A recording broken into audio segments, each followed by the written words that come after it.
ಇನ್ನು ತುಮಕೂರಿನ ತಿಪಟೂರಿನಲ್ಲಿ ಕಾಶ್ಮೀರದಲ್ಲಿ ನಡೆದಂತಹ ಏನು ಹತ್ಯೆ ಏನಿದೆ, ಹಿಂದೂಗಳ ಹತ್ಯೆ, ಅದನ್ನು ಖಂಡಿಸಿ ಇವತ್ತು ಪಾಕಿಸ್ತಾನದ ಧ್ವಜವನ್ನು ಸುಟ್ಟು ಆಕ್ರೋಶವನ್ನು ವ್ಯಕ್ತಪಡಿಸಲಾಗಿದೆ. ಪಹಲ್ಗಾಮ್ ಹತ್ಯೆ ಖಂಡಿಸಿ ಇವತ್ತು ಹಿಂದೂಪರ ಸಂಘಟನೆಗಳು ತಿಪಟೂರು ಬಂದ್ಗೆ ಕರೆ ನೀಡಿದ್ದು. ಪ್ರತಿಭಟನೆ ವೇಳೆ ಭಯೋತ್ಪಾದನೆಗೆ ಕುಮ್ಮಕ್ಕು ನೀಡ್ತಾ ಇರುವಂತಹ ಪಾಕಿಸ್ತಾನದ ವಿರುದ್ಧವಾಗಿ ಕ್ರಮ ಆಗಬೇಕು ಅಂತ ಪಾಕಿಸ್ತಾನಕ್ಕೆ ಧಿಕ್ಕಾರ ಅಂತ ಕೂಗಿ ಹಿಂದೂ ಸಂಘಟನೆಗಳ ಕಾರ್ಯಕರ್ತರು ಪಾಕಿಸ್ತಾನ ಧ್ವಜಕ್ಕೆ ಬೆಂಕಿ ಹಚ್ಚಿ ಕಾಲಿನಿಂದ ತುಳಿದು ಆಕ್ರೋಶ ವ್ಯಕ್ತಪಡಿಸಿದ್ದಾರೆ. ಪ್ರತಿಭಟನೆಯಲ್ಲಿ ಮಾಜಿ ಸಚಿವ ಬಿಸಿ ನಾಗೇಶ್, ಬಿಜೆಪಿ ಮುಖಂಡ ನಿವೃತ್ತ ಪೊಲೀಸ್ ಅಧಿಕಾರಿ ಲೋಕೇಶ್ವರ್, ಜೆಡಿಎಸ್ ಮುಖಂಡ ಕೆಟಿ ಶಾಂತಕುಮಾರ್ ಸೇರಿ ಹಲವರು ಭಾಗಿಯಾಗಿದ್ದರು.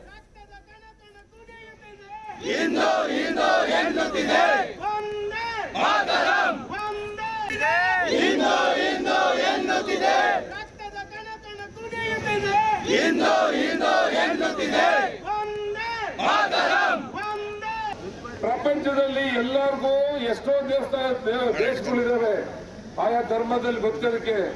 ಆದ್ರೆ ಹಿಂದೂಗಳಿಗಿರೋದು ಒಂದೇ ದೇಶ, ಹಿಂದೂಸ್ತಾನ ಉಳಿಸ್ಕೊಳ್ಳೇಬೇಕಾಗಿದೆ. ಈ ದೇಶನ ನಾವು ಕಟ್ಟಿರೋದೇ ಹಿಂದುತ್ವದ ಆಧಾರದ ಮೇಲೆ.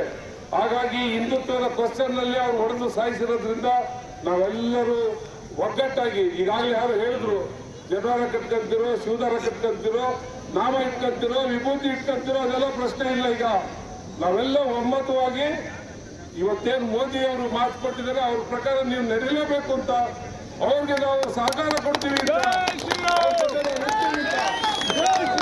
ನಾವು ಯಾವುದೇ ತೊಂದರೆಗಳು ಬಂದ್ರು ನೀವು ಮಾಡೋ ಯುದ್ಧದಲ್ಲಿ ಆ ಕ್ರಿಮಿಗಳನ್ನು ಸಾಯಿಸ್ರಿ, ನಾವು ಇಲ್ಲಿ ಏನ್ ತೊಂದರೆ ಆದ್ರೂ ನಾವು ಅನುಭವಿಸ್ಕೊಂತೀವಿ, ನಾವು ನಿಮ್ ಜೊತೆ ಇರ್ತೀವಿ ಅಂತ ಈ ಸಂದರ್ಭದಲ್ಲಿ ಹೇಳೋ ಒಂದು ಸಂದರ್ಭ ನಾವು ಮಾಡಿದ್ದೀವಿ. ಈಗ ನಮ್ಮ AC ಸಪ್ತಶ್ರೀ ಅವರು ಬಂದಿದ್ದಾರೆ, ಹಾಗೆ ನಮ್ಮ ಮುನ್ಸಿಪಲ್ ಕಮಿಷನರ್ ಬಂದಿದ್ದಾರೆ. ಅವ್ರಿಗೆ ಮನವಿನ ಕೊಟ್ಟು ಇದನ್ನ ಅವ್ರು ಪಾಕಿಸ್ತಾನದ ಪ್ರಧಾನಮಂತ್ರಿ ಅಂತ ಕಳ್ಸಕ್ಕಾಗಲ್ಲ, ಯಾಕಂದ್ರೆ ಅವ್ರಿಗೆ ಎಚ್ಚರಿಸಬೇಕಾಗಿದ್ದು. ಈಗ ನಮ್ಮ ದೇಶದವ್ರಿಗೆ ಕೆಲಸ ಅವಶ್ಯಕತೆ ಇಲ್ಲ, ಇದು ಕಳಿಸಿದ್ರೆ ಅವ್ರಿಗೆ ಕಳಿಸ್ಬೇಕು ಪ್ರಧಾನಿಗೆ. ಇಲ್ಲ ಅವ್ರು ಯಾರೋ ಸೇನಾಧಿಕಾರಿ ಎದುರ್ಕೊಂಡು ಹೋಗಿದಾರಲ್ಲ ಆಸಿಫ್ ಮುನೀರ್, ಅವನಿಗೆ ಕೊಡೋ